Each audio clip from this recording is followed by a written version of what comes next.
13 जून 2026 सठिक ज्योतिष गणना और राशिफल उपरे नजर पकाइबा। आसंत सीधा विषयवस्तु को जिबा। ठीक अछि, ध्यान दियंतु। आज सकाळ 9:25 समयटी अति गुरुत्वपूर्ण, कारण ठीक एतिकी बेले ही चंद्र राशि परिवर्तन करूछंती। आज सूर्योदय भोर 5:06 पंचांग अनुजाई यह कृष्ण त्रयोदशी कृत्तिका नक्षत्र एवं सुकर्मा जोगर एक शुभ दिन। दिनसारा लग्नगुड़िक खूब शीघ्र बदलुछि, तेणु आपणकर जेकोसी भी शुभ कार्य करने पूर्वरु एही समयगुड़िक उपरे टिके ध्यान देवे। मेष राशिर व्यक्ति माने शुणु, 9:25 पर द्वितीय भाव चंद्र आपणकर अटकी धन मिलिबार बाट हठात खोलीदेवे। खुशी खबर। वृष राशि 9:25 पर समय बहुत भल। चंद्र निज राशि को आसिबे, जहाँ मानसिक शांति एवं उत्तम स्वास्थ्य देव। मिथुन राशि टिके सावधान। द्वादश भाव चंद्र थिवारु अजथा खर्च बढ़ी पारे। आज भूल रे भी कौनसी बड़ निवेश करंतु नहीं। कर्कट राशि एकादश भाव चंद्र स्थिति खूब जबरदस्त। व्यवसाय हेउ बा शेयर मार्केट आज बड़ मुनाफा एकदम निश्चित।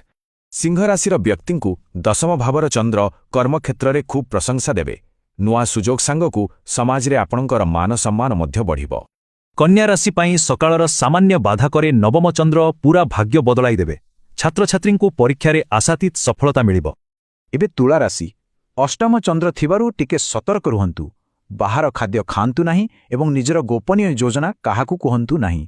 वृश्चिक राशि सप्तम चंद्र पारिवारिक और दाम्पत्य समस्या दूर करिवे। एहा सह पार्टनरशिप व्यवसायरु आज प्रचुर लाभ मिलिबो। धनुराशिर व्यक्ति मानकु षष्ठ चंद्र शत्रुंक उपरे बड़ विजय देवे। आपणकर अटकी रहिथिबा बैंक लोन भी आज सहजरे पास होई जिवो। मकर राशि पंचम भाव संतानंक आडू खुशी खबर आनिबो। खास करी अपराह्न रे कोनोसी नुआ निवेश करिबा खूब लाभदायक हेबो। कुंभ राशि चतुर्थ भाव मातांक स्वास्थ्य प्रति जत्नवान हेबाकु कहुछि। जमी किणिबा पूर्वरु कागजपत्र ठीक भावरे जांच निश्चय करंतु।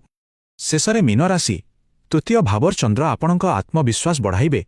छोट यात्रा करंतु। व्यवसाय रे निश्चित रूपे एक बड़ सुजोग मिलिबो।